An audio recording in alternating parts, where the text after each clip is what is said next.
Matrimonios jóvenes, qué bueno poder estar con ustedes en esta celebración. Qué bueno que ustedes se conectan por cualquiera de las plataformas por donde nos estén viendo y en donde nos estén viendo. Hoy vamos a hablar un tema muy importante que es el conflicto, porque el conflicto se puede volver como ese enemigo silencioso que daña nuestro matrimonio. Pero antes de poder hablar del conflicto, es importante que recordemos cómo es visto el matrimonio desde la perspectiva de Dios. ¿Qué nos dice Dios del matrimonio? Y es impresionante ver las palabras de Pablo y cómo describe, inspirado por el Espíritu Santo, qué es el matrimonio. Yo quiero que me acompañen a Efesios capítulo 5, versículo 21. Efesios 5, 21. Sométanse unos a otros por reverencia a Cristo. Esposas, sométanse a sus propios esposos como al Señor, porque el esposo es cabeza de su esposa, así como Cristo es cabeza y salvador de la iglesia, la cual es su cuerpo. Así como la iglesia se somete a Cristo, también las esposas deben someterse a sus esposos en todo. Y quiero hacer una pausa, voy a seguir leyendo algunos versículos, pero tenemos que entender que lo impresionante de este pasaje es que Pablo compara el matrimonio con la relación entre Cristo y la iglesia. Es decir, en la Biblia no vamos a encontrar ninguna otra relación interpersonal que sea comparada a la relación entre Cristo y la iglesia, solamente el matrimonio. Y vemos aquí cómo empieza a comparar Pablo eso. Esposas, sométanse a sus propios esposos como al Señor, porque el esposo es cabeza de su esposa, así como Cristo es cabeza y salvador de la iglesia, la cual es su cuerpo. Versículo 24. Así como la iglesia se somete a Cristo, también las esposas deben someterse a sus esposos en todo. Versículo 25. Esposos, amen a sus esposas, así como Cristo amó a la iglesia y se entregó por ella, para hacerla santa. Él la purificó lavándola en agua mediante la palabra, para presentársela a sí mismo como una iglesia radiante, sin mancha, ni arruga, ni ninguna otra imperfección, sino santa e intachable. Asimismo, el esposo debe amar a su esposa como a su propio cuerpo. El que ama a su esposa se ama a sí mismo. Pues nadie ha odiado jamás a su propio cuerpo, al contrario, lo alimenta y lo cuida, así como Cristo hace con la iglesia. Porque somos miembros de su cuerpo, por eso dejará el hombre a su padre y a su madre y se unirá a su esposa y los dos llegarán a ser un solo cuerpo. Versículo 32. Esto es un misterio profundo. Yo me refiero a Cristo y a la iglesia. En todo caso, cada uno de ustedes ame también a su esposa como a sí mismo y que la esposa respete a su esposo. Es impresionante ver cómo es establecido el matrimonio y cómo la relación entre Cristo y la iglesia o el matrimonio es un reflejo de esa relación. Y aquí tenemos que entender que debemos de amarnos los unos a los otros. Sométanse unos a otros por reverencia a Cristo. Ese sométanse unos a otros. Pablo lo que se está refiriendo con ese sométanse unos a otros es que la pareja debe de sacrificar, cada uno en la pareja debe sacrificar lo personal con tal de que sea Cristo el que reine, con tal de que sea el cónyuge el que esté bien. Con ese sométanse unos a otros. Pablo se refiere a un sacrificio en lo personal para el beneficio mutuo como pareja. Con ese sométanse unos a otros. Pablo hace referencia a que cada cónyuge debe vivir para satisfacer ya no su propio interés, sino que el interés de la pareja y el interés de Cristo. Con ese sométanse unos a otros. Pablo está refiriéndose que cada uno en la pareja ya no busca su propio interés, sino que busca el interés de Cristo en la pareja y el interés de la otra persona en la pareja. Así que entendiendo esto del matrimonio, y es importante porque dice, sométanse unos a otros por reverencia a Cristo. Muchas versiones, esta palabra reverencia a Cristo viene de la palabra fobo y muchas versiones la traducen como temor a Cristo. Y realmente no está hablando un temor de miedo, sino que está hablando de un temor de que nosotros tratamos bien a nuestro cónyuge porque nos maravillamos de lo que Cristo hizo por nosotros. Por reverencia a Cristo quiere decir que estamos maravillados de Él. Por eso es que nosotros nos sometemos, por eso es que sacrificamos lo personal para que Cristo sea el que reine, porque estamos maravillados de Él. Estamos dándole la gloria a Él. Así que entendiendo esto, ya podemos hablar del conflicto. ¿Por qué? Porque el matrimonio es algo precioso. No perdamos de vista, es la única relación que se compara a la relación entre Cristo y la iglesia. Entonces el matrimonio es algo precioso, pero esa intimidad que se da en el matrimonio, esa relación tan unida, tan íntima, llegarnos a conocer tanto en el matrimonio, empieza a generar un daño con los conflictos. Es decir, los conflictos pueden romper esa relación, esa intimidad. Nos conocemos tan bien que nos podemos lastimar. Ahora, tenemos que entender, ese conflicto, ese enemigo silencioso, ¿qué es un conflicto? Los conflictos van a estar ahí en el matrimonio, siempre, todos los días. Muchas veces pensamos que como en mi matrimonio hay conflictos, estamos mal. Y no, los conflictos van a estar ahí. Tenemos que entender que si en tu matrimonio hay conflictos, no crean de que su matrimonio está mal. Porque el problema no es el conflicto, el problema es cómo respondemos al conflicto. El conflicto siempre va a estar ahí por diferentes opiniones o puntos de vista, objetivos diferentes. Eso va a ser el conflicto, eso va a generar ese conflicto, esa diferencia de opiniones. Entonces, el problema no está en la diferencia de opiniones. El problema no está en que no pensemos igual. El problema no está en que en algún momento no estemos de acuerdo. El problema está cómo reaccionamos a los conflictos. Y tenemos que entender que muchas veces creemos que los conflictos los originan la falta de dinero, por ejemplo, o los problemas económicos que puedan haber en el matrimonio, o las diferencias entre hombre y mujer, o que los conflictos los originan los hijos, la educación de los hijos, de que la mamá le da permiso para unas cosas y el papá no, y entonces prefieren a uno o al otro, o el papá quiere ser el papá cool, qué sé yo.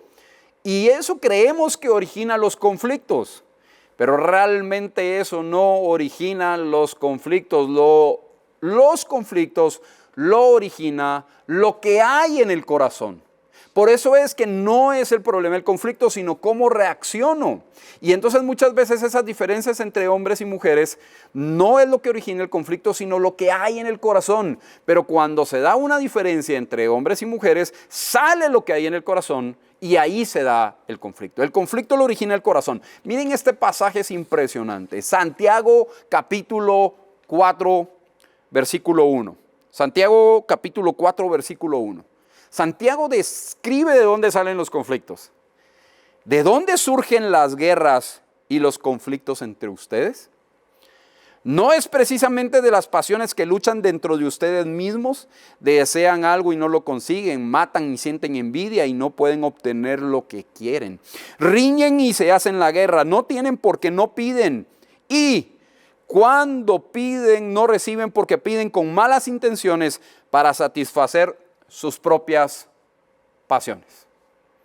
Aquí describe de dónde salen los conflictos. El conflicto sale del corazón.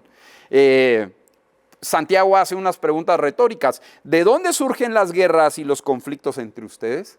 ¿De dónde surgen? Él sabe la respuesta, pero hace una pregunta retórica. Él sabe cuál es la respuesta. Él mismo contesta con otra pregunta. Ahí va la respuesta. No es precisamente de las pasiones que luchan dentro de ustedes mismos.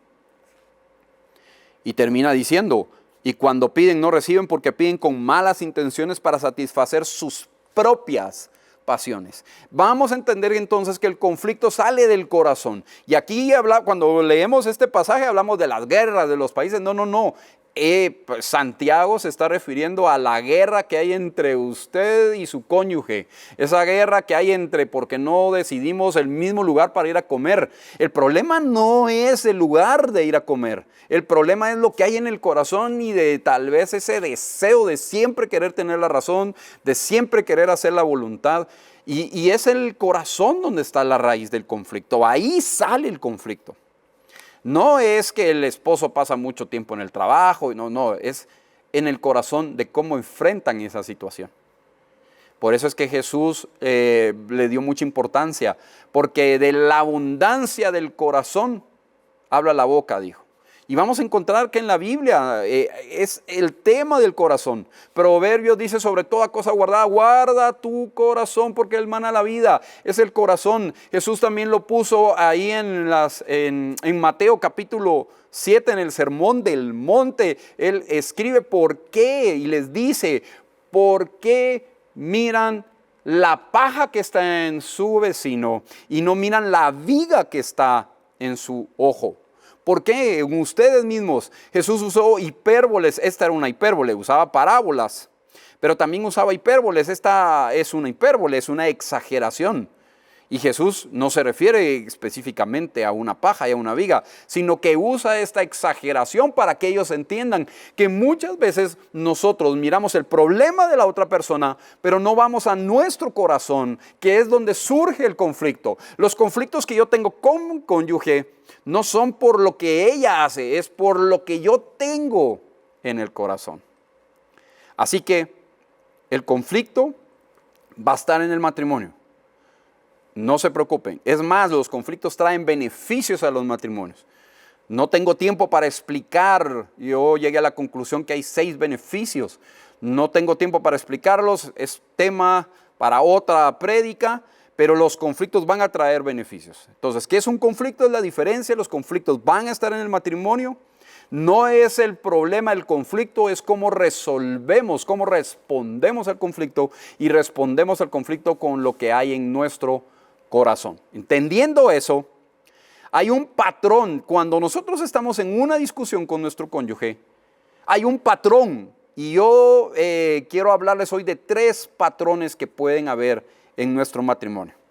Hice una investigación con algunas parejas y luego pasaron por un curso y entonces después del curso volvimos a hacer unas preguntas de investigación y a la conclusión que llegamos es que no nos damos cuenta del patrón que tenemos en nuestras discusiones y por eso esas discusiones empiezan a dañar la relación. Porque no nos damos cuenta de lo mal que estamos discutiendo, de lo mal que estamos afrontando el conflicto. Y cuando sentimos estamos tan separados, pero fue porque no nos dimos cuenta de ese patrón, de esos patrones. Y hay una mezcla, puede ser que en sus discusiones ustedes tengan un solo patrón o tengan una mezcla de estos patrones. Yo quiero hablarles hoy de 3 patrones que salen del corazón y pueden estar lastimando nuestro matrimonio. El primer patrón es la intensificación. La intensificación, algunos autores lo llaman como la escalada, pero la intensificación no es más que empezar a venir y tener una discusión. Y la discusión empieza en un tono, pero cuando uno de los cónyuges dice algo, el otro contesta y le sube de tono y entonces el otro dice yo no me voy a dejar y entonces le sigue y va subiendo de tono y se va levantando la voz, se van lastimando, las palabras empiezan a ser más hirientes y la intensificación daña el matrimonio de una manera tan sutil, es un enemigo silencioso, gruesísimo, porque cuando sentimos la discusión termina con otro tono, con otras cosas de lo que realmente lo originó. La discusión tal vez empieza con una cuestión de ¿por qué viniste tarde? Y cuando sentimos, era un tema específico, era un tema del momento, pero cuando sentimos en la intensificación, nos damos cuenta que empezamos a tirarnos cosas y hablar de cosas de hace 10 años, 5 años, de otras personas. Y el matrimonio se lastima, se resiente. Y tenemos que entender que estos conflictos pueden llegar hasta separar el matrimonio y causar un divorcio. Por eso es importante entender ese patrón de la intensificación. ¿Qué es lo que causa en el corazón la intensificación? Yo quiero que me acompañen a Gálatas capítulo 5, versículo 19. Vamos a ver las obras de la carne, la naturaleza pecaminosa y alguna parte de esa naturaleza pecaminosa causa la intensificación. Las obras, Gálatas 5, 19, las obras de la naturaleza pecaminosa se conocen bien. Inmoralidad sexual, impureza y libertinaje, idolatría, brujería, odio, discordia, celos, arrebatos de ira, rivalidades y disensiones, sectarismos. Y quiero parar. Y la naturaleza pecaminosa que genera la intensificación está aquí. Dice odio. Ese odio es antagonismo, es no amar a la persona. Discordia. Esa discordia es no estar de acuerdo, es querer siempre tener la razón. Y entonces la intensificación se va a dar cuando hay odio en el corazón, del corazón. Recuérdense, no es el problema el conflicto, el problema es cómo reacciona al conflicto. Y entonces muchas veces mi naturaleza pecaminosa va a querer salir con odio, va a querer salir con discordia, va a querer salir con rivalidad. Y cuando mi cónyuge viene y me dice algo, yo no me dejo, y no, es que vos me estás diciendo esto, pero vos hiciste esto y esto la vez pasada. Y entonces sale el odio, sale la rivalidad.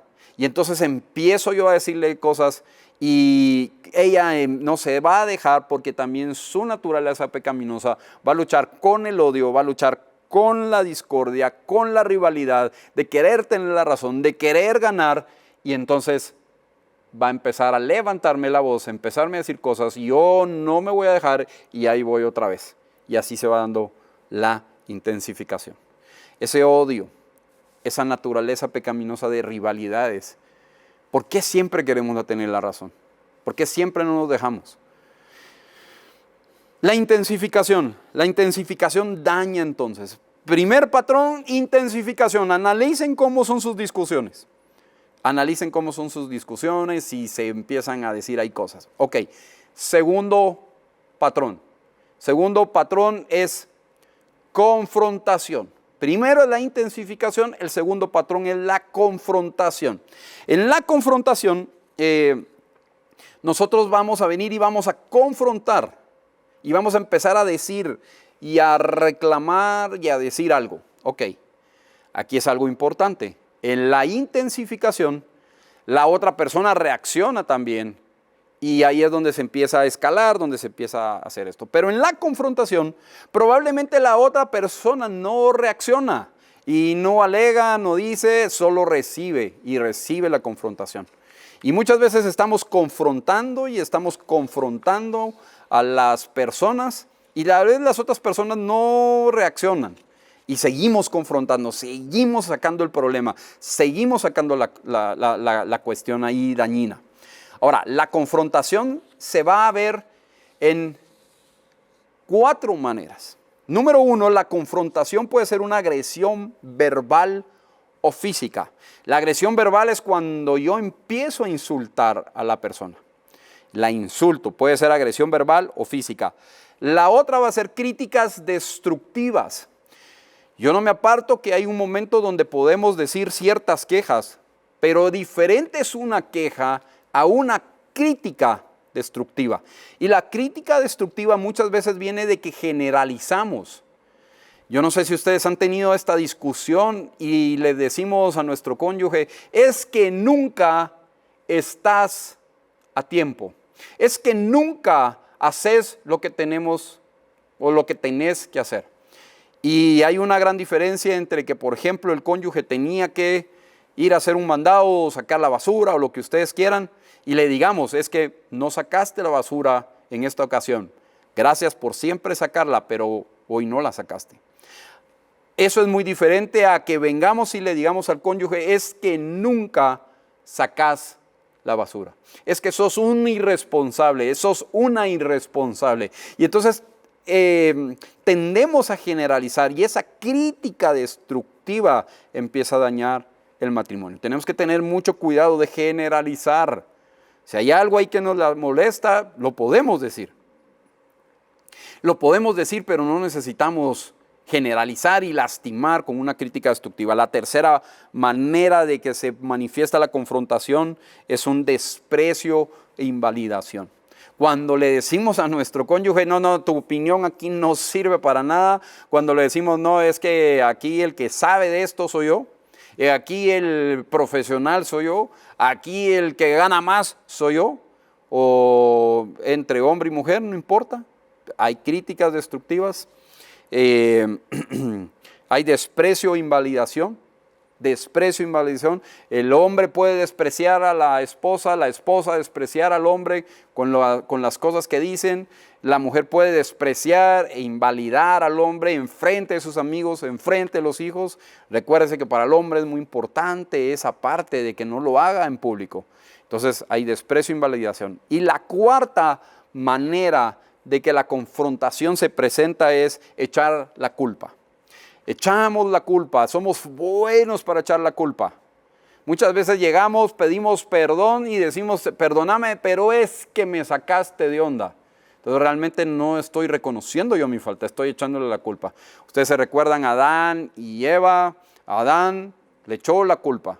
Confrontó a Eva con una manera incorrecta y le echó la culpa. Le dice a Dios, la mujer que me diste. Entonces la confrontación es el segundo patrón. Esta se puede dar con agresión verbal, se puede dar con críticas destructivas, con invalidación y desprecio, y se puede dar también cuando decimos que echamos la culpa. Entonces llevamos dos patrones: intensificación, la confrontación, y vamos a ver el tercer patrón. Pero perdón, antes de pasar al tercer patrón, la confrontación se va a dar cuando en nuestro corazón, vamos otra vez a Gálatas 5:20, dice, idolatría, brujería, odio, discordia, celos, arrebatos de ira, disensiones. Celos, arrebatos de ira y disensiones. La naturaleza pecaminosa, cuando hay celos, cuando hay arrebatos de ira. ¿Por qué nos enojamos? Porque en nuestra naturaleza pecaminosa está. Entonces ahí se va a dar la confrontación y la confrontación y la confrontación. Ok, entonces entendiendo esto vamos al tercer patrón. Y el tercer patrón es evasión. ¿Qué pasa con la evasión? La evasión es muy peligrosa porque creemos que estamos solucionando el conflicto cuando evadimos. Pero realmente lo que estamos haciendo es que incrementamos el conflicto. Evadimos y decimos, no, yo no quiero hablar de eso, el cónyuge le está alegando a usted y mira que no hiciste, está bueno, voy a cambiar. Pero mira qué vamos a hacer el fin de semana. No, es que yo quiero que hables, sí, pero pero ¿qué vamos a hacer el fin de semana? Y entonces eso es evasión. La evasión es muy dañina. Porque pareciera que se está solucionando el conflicto, pero al revés, el conflicto se está haciendo más grande y más latente. Mateo 5:23 dice, Jesús refiriéndose a esto de los conflictos. Por lo tanto, si estás presentando tu ofrenda en el altar y ahí recuerdas que tu hermano tiene algo contra ti, deja tu ofrenda allí delante del altar. Ve primero y reconcíliate con tu hermano, luego vuelve y presenta tu ofrenda. Es decir, tenemos que buscar la solución del conflicto. Ahora, aquí viene algo muy interesante para cada uno de nosotros. Póngame atención a esto. Haciendo estudios, leyendo un poco y haciendo también el estudio con estas parejas que entrevisté haciendo este estudio de campo, podemos llegar a la conclusión que el 80% de las parejas en los matrimonios, la mujer confronta y el hombre evade. Esto es muy importante y que tenemos que entenderlo y tenemos que saber que así puede ser en nuestro matrimonio. El 80% de las mujeres confronta y el 80% de las mujeres confronta y el esposo evade. Hay un 20% donde el esposo confronta y la esposa evade. Pero generalmente es que la mujer confronta y el esposo evade. Entonces, ¿qué pasa con esto? Se da esta dinámica. La mujer empieza a confrontar, o la persona que confronta, supongamos que puede ser el caso que es el hombre, pero la persona que generalmente confronta empieza a confrontar. Y entonces la persona que evade, supongamos en este caso hipotético que está nuestra pareja es del 80%, la mujer confronta, el esposo viene y cuando empieza a ver esa confrontación, evade. Y empieza, sí, pero ahí lo hablamos después, sí, pero ¿qué vamos a hacer el fin de semana? Sí, pero mira, tengo hambre. Y entonces evade. Esa evasión del esposo enoja más a la esposa. No la calma, no soluciona el conflicto, sino que la enoja más. Entonces la esposa empieza a confrontar aún más.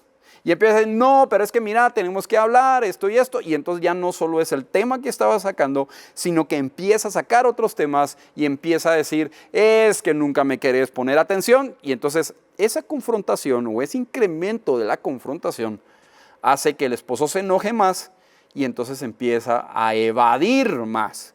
Y entonces se cierra, se embreca, ya no quiere hablar nada, tal vez hay una parte un poco de intensificación y empieza a alegar, pero él ya no quiere decir nada, está evadiendo a toda costa porque en su naturaleza está a evadir como hombre, el peligro. Y esa evasión enoja aún más a la esposa y la esposa empieza a confrontar más y esa confrontación enoja más al esposo y al esposo lo empieza a hacer que evada más. Y entonces empieza un círculo y esto se empieza a hacer así más grande y la separación entre el matrimonio, entre las dos personas, se empieza a hacer aún más grande, aún más grande. Entonces por eso es importante que tenemos que entender las personalidades de los dos, saber quién confronta, quién evade y entender a la otra persona. Ok, si en mi matrimonio mi esposa confronta y yo evado, tengo que entender que esa confrontación no es porque me quiera hacer daño, sino que porque ella quiere solucionar el conflicto. Y mi esposa tiene que entender que yo evado no porque no me importe, sino que porque quiero ver cómo me zafo del tema y me cuesta resolver el tema y tal vez me estoy sintiendo amenazado por esa confrontación. Entonces yo tengo que venir y empezar a evadir menos y el cónyuge tiene que empezar a confrontar menos. Mucha comunicación, platicarnos, ¿te estás sintiendo que te estoy confrontando mucho? ¿Estás sintiendo que me estoy evadiendo mucho? Mucha comunicación, ¿ok? Esos son los 3 patrones de conflicto, de cómo solucionamos incorrectamente el conflicto. Pero ¿cómo debemos entonces solucionar el conflicto? ¿Qué tiene que haber en nuestros corazones? Vamos a ir a Gálatas, capítulo 5, versículo 13. Dice, les hablo así, hermanos, porque ustedes han sido llamados a ser libres, pero no se valgan de esa libertad, para dar rienda suelta a sus pasiones. Nuevamente, lo que hay en el corazón, lo que está aquí en el corazón.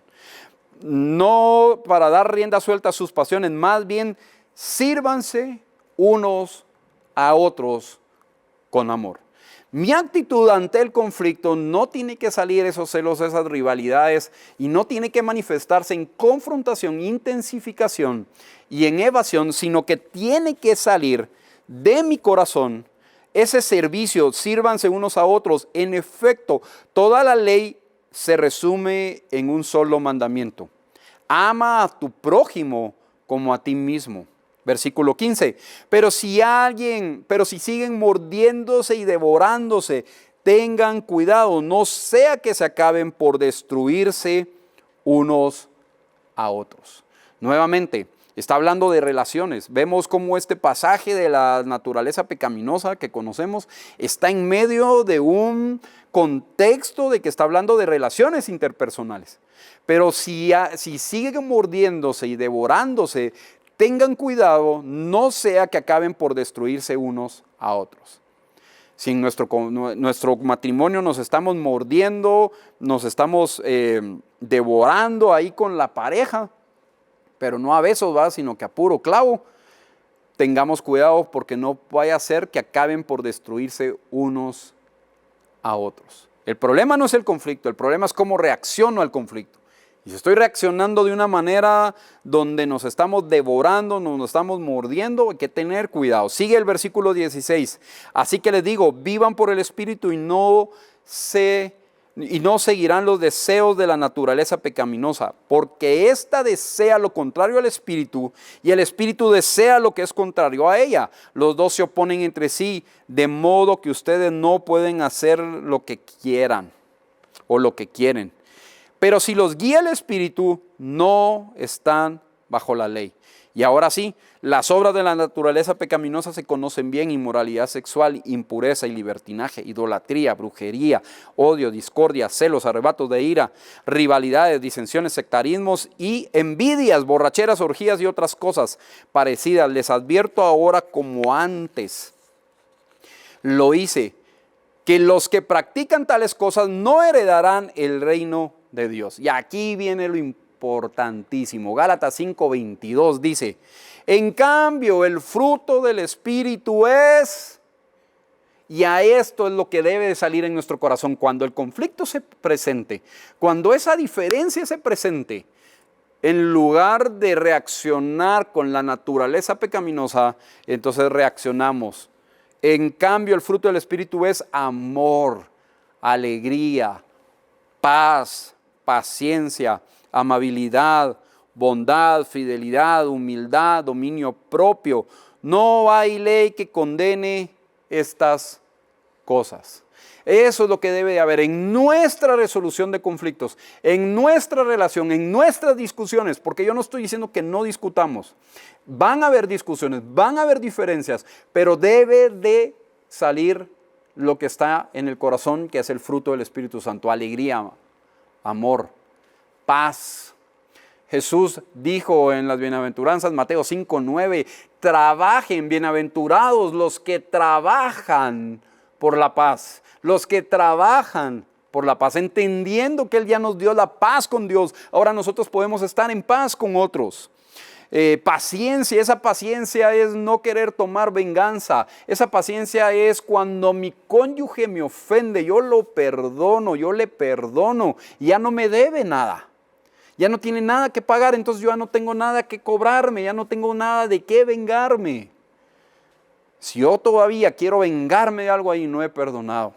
Paciencia, amabilidad, bondad, fidelidad, humildad, dominio propio. No hay ley que condene estas cosas. Versículo 24. Los que son de Cristo Jesús han crucificado la naturaleza pecaminosa con sus pasiones y deseos. Cuando ahí está el conflicto, reacciono crucificando mis pasiones y deseos. Versículo 25, si el Espíritu nos da vida, andemos guiados por el Espíritu. Y miren cómo termina el versículo, esta sección en el versículo 26. Nuevamente me habla de relaciones interpersonales. No dejemos que la vanidad nos lleve a irritarnos y a envidiarnos unos a otros. Eso es el matrimonio, unos a otros. Y debemos demostrar el fruto del Espíritu Santo. Entonces, los conflictos siempre van a estar en el matrimonio, siempre. Traen beneficios al matrimonio. Los conflictos son las diferencias. El problema no está en el conflicto con mi cónyuge, sino cómo reacciono al conflicto. Y el conflicto, voy a reaccionar al conflicto dependiendo de lo que hay en mi corazón. Y de lo que hay en mi corazón incorrectamente puedo responder o reaccionar con la intensificación, la confrontación o la evasión. Pero si en mi corazón está el Espíritu Santo gobernando, reinando, yo voy a reaccionar con alegría, amor, paz, paciencia, bondad, humildad, fidelidad y dominio propio. Así que, queridas parejas, yo les voy a pedir que cierren ahí sus ojos, que se abracen el uno al otro. Tal vez hoy han tenido conflictos, tal vez han habido conflictos en el pasado que no los han podido solucionar. Tal vez los conflictos han dañado ya su matrimonio, tal vez estos patrones han estado y tal vez no los habían identificado o tal vez ya, pero esos patrones se han salido de control y han dañado tanto el matrimonio. que tal vez esa pasión que había en el matrimonio o esa pasión se ha muerto, se ha perdido, pero creo yo que Dios nos puede ayudar a solucionar los conflictos. Entendamos que el gran conflicto, el conflicto más grande, que era que el hombre estaba separado de Dios, fue solucionado por medio de Cristo en la cruz. Y como se solucionó ese conflicto, como ahora podemos acercarnos a Dios, tenemos al Espíritu Santo adentro, que Él nos ayuda a solucionar cualquier conflicto. El conflicto imposible de solucionar, porque el hombre no podía acercarse a Dios, se solucionó. Ahora el conflicto entre los hombres, por eso se puede solucionar. Oremos, abrácense ahí, tengamos un tiempo de oración. Señor, yo te doy gracias por estas parejas. Yo te pido que tú las ayudes, que tú les des amor, perdón, que tú las unas, Señor. Que el vínculo perfecto que es el amor no haga que estos matrimonios no se rompan. Si ellos necesitan pedirse perdón, que lo hagan ahí. Que se restauren, Señor, que hayan reconciliaciones. Y que sobre todas las cosas ellos puedan responder de manera correcta al conflicto. Gracias, Dios.